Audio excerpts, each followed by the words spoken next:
Bueno, Martín, hoy te voy a leer un cuento de Horacio Quiroga, un narrador uruguayo que vivió y escribió a principios del siglo XX e integra la famosa generación del 900 junto con Florencio Sánchez, José Enrique Rodó, Delmira Agustini, entre otros grandes.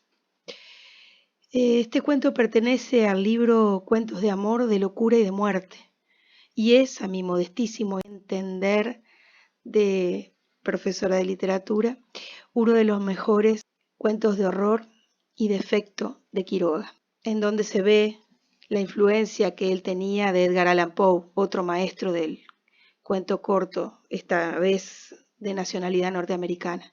Bueno, con este texto yo solía empezar mis clases de literatura por dos razones. Una, porque los estudiantes quedaban atrapados desde la primera línea y desconcertados también, y eso hacía que la literatura no les fuera indiferente. Y por otro lado, porque este cuento también me servía para marcar la diferencia entre literatura y moral. A mí me interesaba eso especialmente. La literatura es arte, es estética, es ficción, pero también trata los grandes temas del ser humano, sin dar una lección de moral, sin marcar lo que está bien o lo que está mal, sino provocando las emociones, las reflexiones, la discusión, como toda buena obra de arte. Bueno, va entonces La gallina degollada. Todo el día, sentados en el patio, en un banco, estaban los 4 hijos idiotas del matrimonio Mazzini-Ferraz. Tenían la lengua entre los labios, los ojos estúpidos, y volvían la cabeza con toda la boca abierta. El patio era de tierra, cerrado al oeste por un cerco de ladrillos. El banco quedaba paralelo a él, a 5 metros, y allí se mantenían inmóviles, fijos los ojos en los ladrillos. Como el sol se ocultaba tras el cerco al declinar, los idiotas tenían fiesta. La luz enceguecedora llamaba su atención al principio. Poco a poco sus ojos se animaban, se reían al fin estrepitosamente, congestionados por la misma hilaridad ansiosa, mirando el sol con alegría bestial, como si fuera comida. Otras veces, alineados en el banco, zumbaban horas enteras imitando al tranvía eléctrico. Los ruidos fuertes sacudían asimismo su inercia y corrían entonces alrededor del patio, mordiéndose la lengua y mugiendo. Pero casi siempre estaban apagados en un sombrío letargo de idiotismo y pasaban todo el día sentados en su banco, con las piernas colgantes y quietas, empapando de glutinosa saliva el pantalón. El mayor tenía 12 años y el menor 8. En todo su aspecto sucio y desvalido se notaba la falta absoluta de un poco de cuidado maternal. Esos 4 idiotas, sin embargo, habían sido un día el encanto de sus padres. A los 3 meses de casados, Mazzini y Berta orientaron su estrecho amor de marido y mujer y marido, hacia un porvenir mucho más vital, un hijo. Qué mayor dicha para 2 enamorados que esta honrada consagración de un cariño, libertado ya del vil egoísmo, de un mutuo amor sin fin ninguno, y lo que es peor para el amor mismo, sin esperanzas posibles de renovación. Así lo sintieron Mazzini y Berta, y cuando el hijo llegó, a los 14 meses de matrimonio, creyeron cumplida su felicidad. La criatura creció bella y radiante hasta que tuvo 1 año y medio, pero en el 20º mes sacudiéronlo una noche convulsiones terribles, y a la mañana siguiente no conocía más a sus padres. El médico lo examinó con atención profesional, que estaba visiblemente buscando la causa del mal en las enfermedades de los padres. Después de algunos días, los miembros paralizados de la criatura recobraron el movimiento, pero la inteligencia, el alma, aún el instinto, se habían ido del todo. Había quedado profundamente idiota, baboso, colgante, muerto para siempre sobre las rodillas de su madre. «Hijo», mi hijo querido, sollozaba ésta sobre aquella espantosa ruina de su primogénito. El padre, desolado, acompañó al médico afuera. A usted se le puede decir, creo que es un caso perdido. Podrá mejorar, educarse en todo lo que le permita su idiotismo, pero no más allá. Sí, asentía Mazzini, pero dígame, ¿usted cree que es herencia, que...? En cuanto a la herencia paterna, ya le dije lo que creía cuando vi a su hijo. Respecto a la madre, hay allí un pulmón que no sopla bien. No veo nada más, pero hay un soplo un poco rudo. Hágala examinar detenidamente. Con el alma destrozada de remordimiento, Mazzini redobló el amor a su hijo, el pequeño idiota que pagaba los excesos del abuelo. Tuvo asimismo que consolar, sostener sin tregua a Berta, herida en lo más profundo por aquel fracaso de su joven maternidad. Como es natural, el matrimonio puso todo su amor en la esperanza de otro hijo. Nació éste, y su salud y limpidez de risa reencendieron el porvenir extinguido. Pero a los 18 meses las convulsiones del primogénito se repetían, y al día siguiente el segundo hijo amanecía idiota. Esta vez los padres cayeron en honda desesperación. Luego su sangre, su amor estaban malditos, su amor sobre todo. 28 años él, 22 ella, y toda su apasionada ternura no alcanzaba a crear un átomo de vida normal. Ya no se pedían más belleza o inteligencia, como en el primogénito, pero un hijo como todos. Del nuevo desastre brotaron nuevas llamaradas de dolorido amor, un loco anhelo de redimir de una vez para siempre la santidad de su ternura. Sobrevinieron mellizos, y punto por punto repitióse el proceso de los dos mayores. Mas por encima de su inmensa amargura quedaba a Mazzini y Berta gran compasión por sus 4 hijos. Hubo que arrancar del limbo de la más honda animalidad no ya sus almas, sino el instinto mismo abolido. No sabían deglutir, cambiar de sitio, ni aun sentarse. Aprendieron al fin a caminar, pero chocaban contra todo, por no darse cuenta de los obstáculos.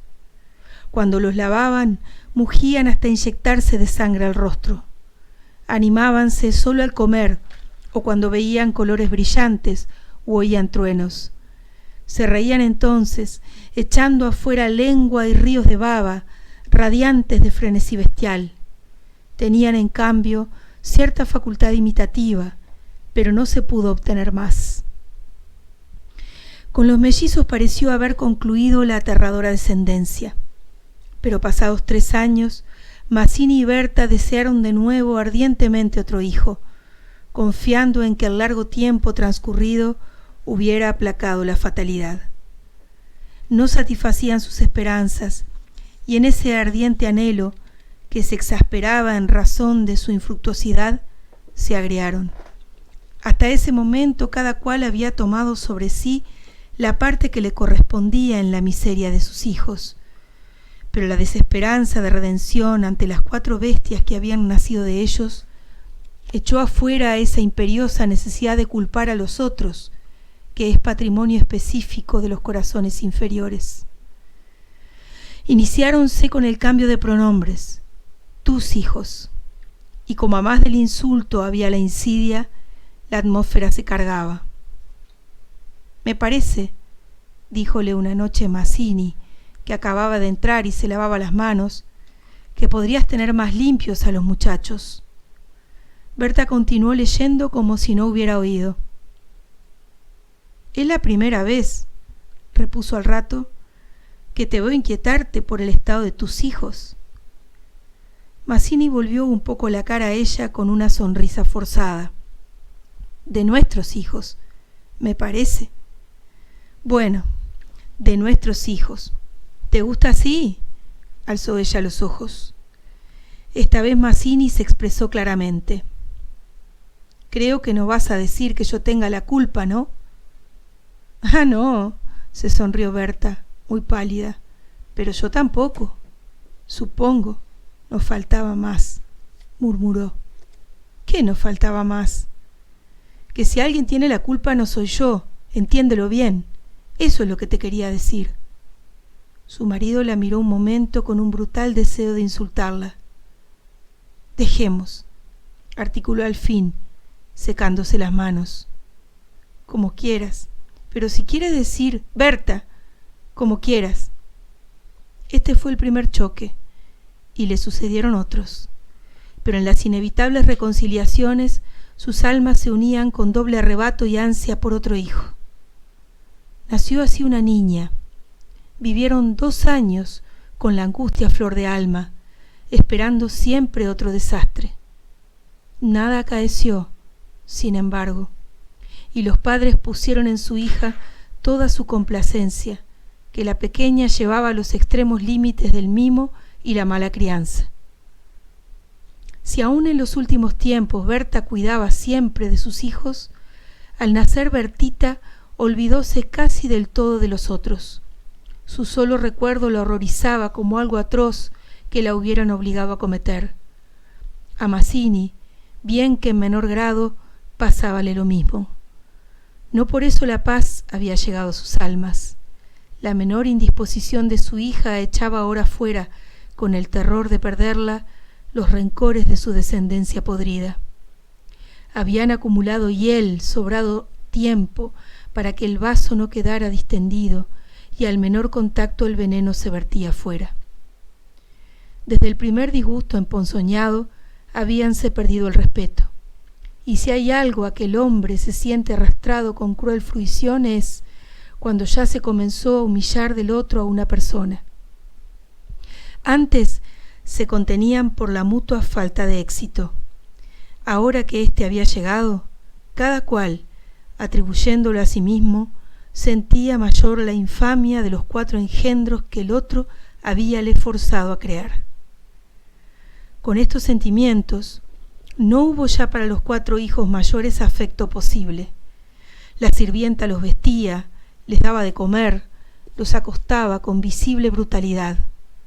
No los lavaban casi nunca.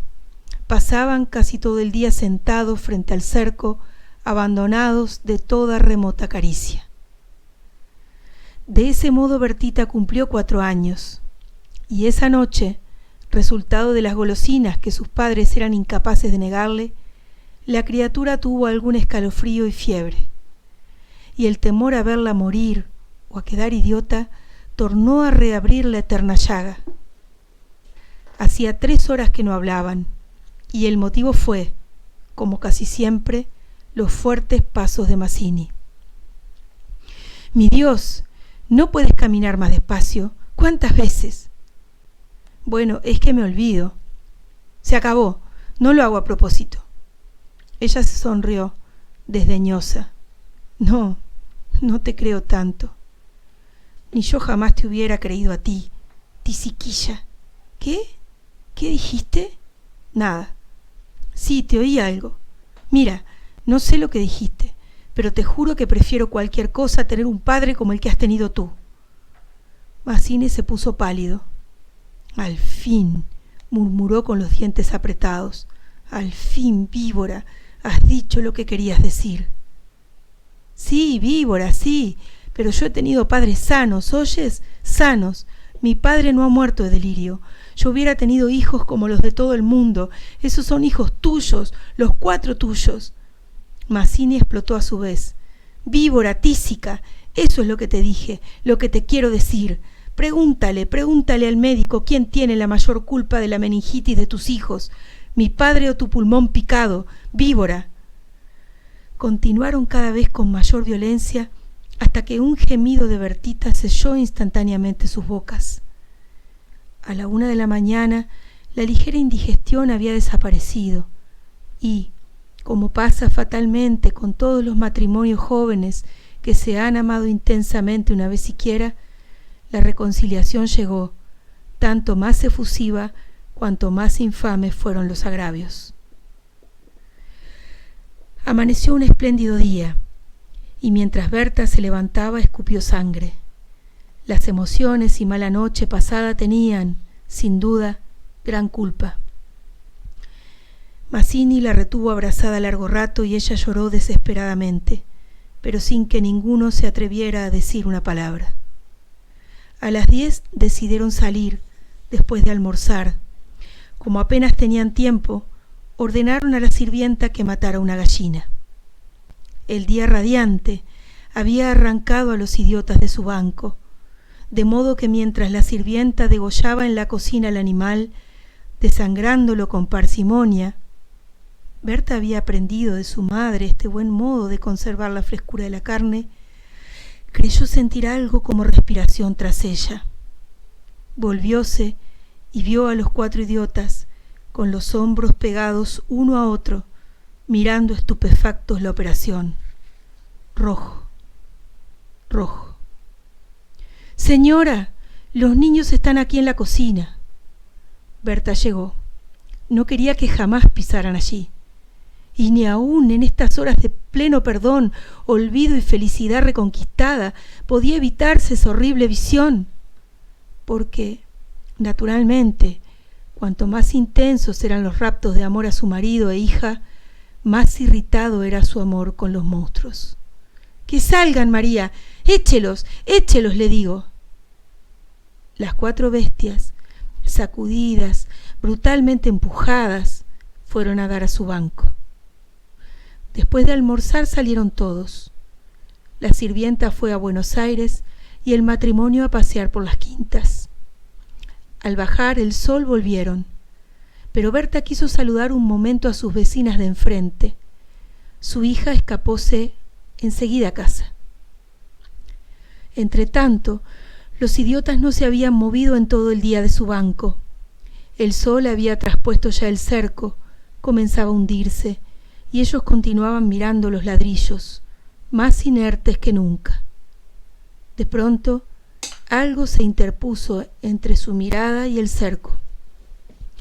Su hermana, cansada de 5 horas paternales, quería observar por su cuenta.